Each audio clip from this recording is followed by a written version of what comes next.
राष्ट्रपति चुनाव में मोदी का मास्टर स्ट्रोक। आदिवासी नेता द्रौपदी मुर्मू पर लगाया बड़ा दांव।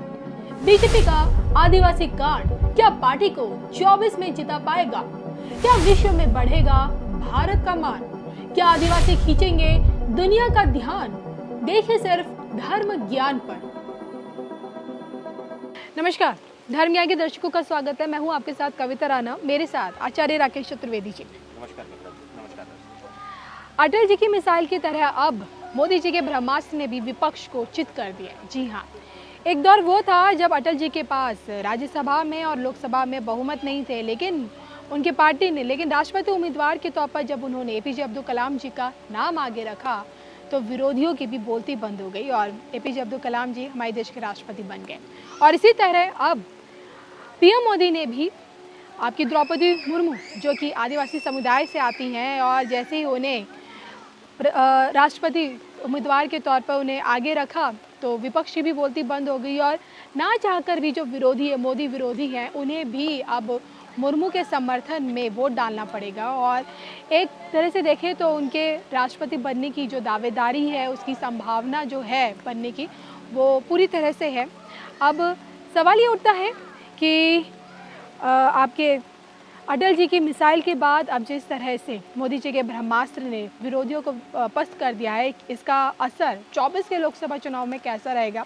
अगर द्रौपदी मुर्मू देश की अगली राष्ट्रपति बन जाती है तो मोदी जी का ये मास्टर स्ट्रोक उन्हें 24 के चुनावों में कितना फ़ायदा देकर जाएगा? आदिवासी समुदाय से और उनके वोटों में कितनी बढ़ोतरी होगी? आगे अब क्या होने वाला है, इसी को लेकर आज हम आचार्य जी से ज्योतिष गणना, ज्योतिष विश्लेषण समझने की कोशिश करेंगे।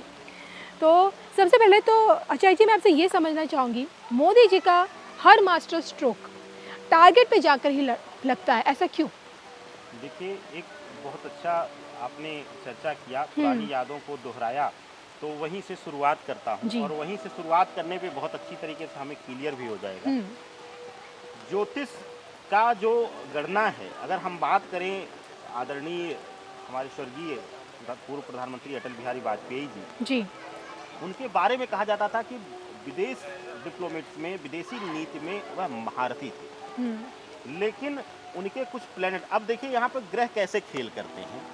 शनि और राहु का विशेष खेल हो जाता है। जो लोग कहते हैं कि मोदी जी को शनि की 7.5 ने ही सब कुछ दिया है, तो शनि, हम बार बार कहते हैं, शनि ऐसा अकेला ग्रह नहीं है कि जो पूर्ण रूप से किसी को राज सत्ता दे जी।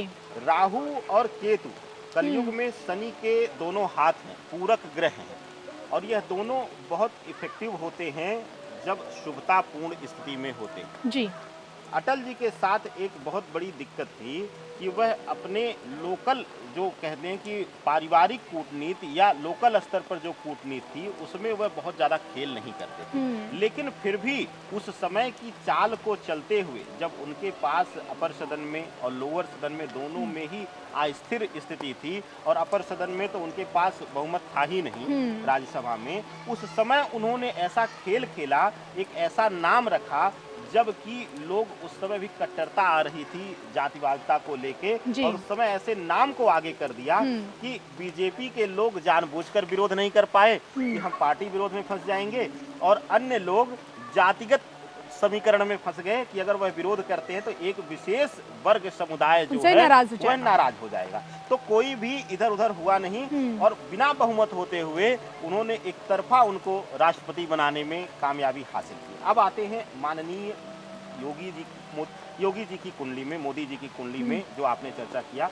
मोदी जी के बारे में कहा जाता है, या आपने देखा है अब तक, और ग्रही दृष्टिकोण से भी हम लोग कई बार चर्चा कर चुके हैं, कि इनके अंदर कूटनीतिक रूप से और साथ ही साथ जो व्यक्तिगत रूप से जो कट्टरपंथिता की जो चीजें हैं, वह इनके अंदर कूट के भरी हुई हैं, और उससे भी आगे योगी जी निकल जाते हैं कट्टरपंथिता में। लेकिन मोदी जी की जो कुंडली है, वह लोकल डिप्लोमेट के साथ, क्षेत्रीय राजनीति और कूटनीति के साथ साथ राहु और शनि उनको विदेश नीति में भी पारंगत करता है। यही एक कारण है कि इस बीच आप ये सोचिए कि कुछ ऐसे दल जो एनडीए के सहयोगी रहे हैं और सहयोगी हैं, जो विरोध में नहीं हैं, लेकिन वह अपना कैंडिडेट अलग से प्रस्तावित करने के विचार में थे, और शायद अगर चयन गलत होता या किसी अलग वर्ग से होता तो आज एनडीए ही विभाजित हो चुकी होती राष्ट्रपति के मुद्दे पर। लेकिन मोदी जी ने एक ऐसा खेल खेला कि एक ऐसे पिछड़ी जाति को लाके रख दिया जो कि हमेशा से भारतीय इतिहास में यह विडंबना रही है कविता जी, कि अब तक देखें कि इस विशेष वर्ग को, जिस समुदाय से द्रौपदी जी आती हैं, उसको हमेशा से ही एक पिछड़ा और कह लें कि कुछ विशेष जगहों पर यह सबसे प्रताड़ित प्रजाति भी आती है, प्रताड़ना की शिकार हुई है।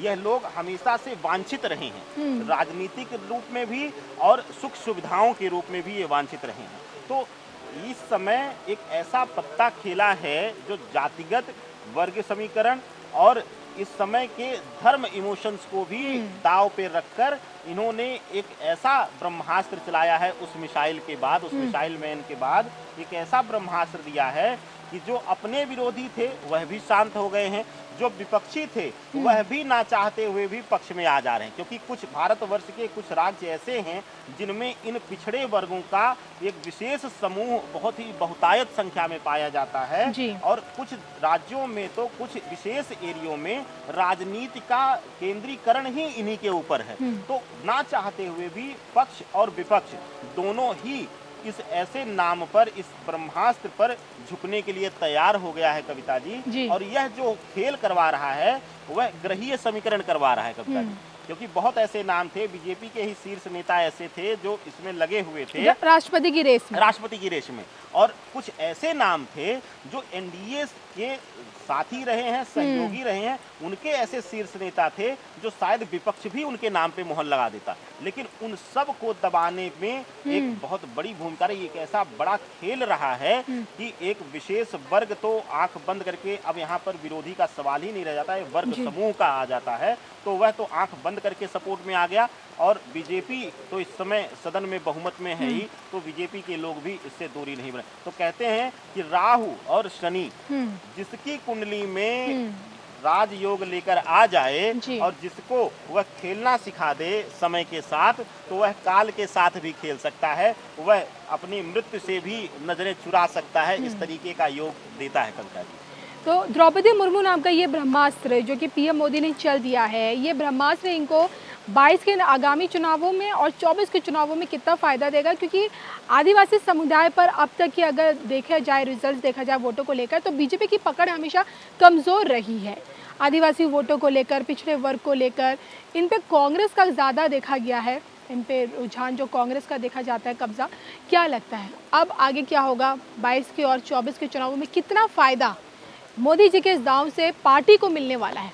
देखिए कविता जी, इस ब्रह्मास्त्र का एक एक नमूना हम देख चुके हैं रामनाथ कोविंद जी के रूप में कि जो पिछड़ा वोटर था वह क्षेत्रीय पार्टियों का था, और या तो कुछ जैसा कि आपने कहा कुछ हद तक कांग्रेस का था, ज्यादातर वह क्षेत्रीय पार्टियों का बन के रह गया था। लेकिन रामनाथ कोविंद के आने के बाद आपने देखा कि एक विशेष वर्ग समूह जो है वह एकदम से झुकाव आ गया। उनको लगा कि हमारी जाति को अगर कोई सम्मान दे सकता है तो यह पार्टी ही दे सकती है। बिल्कुल। एक्चुअली भारत की राजनीति या विडंबना कहिए कि यह धर्म और जाति प्रधान राजनीति, यहाँ विकास को वरीयता दूसरी दी जाती है और धर्म जाति को वरीयता पहली दी जाती है। तो यह सारा खेल जो है यह कूटनीति का है, राहु का है।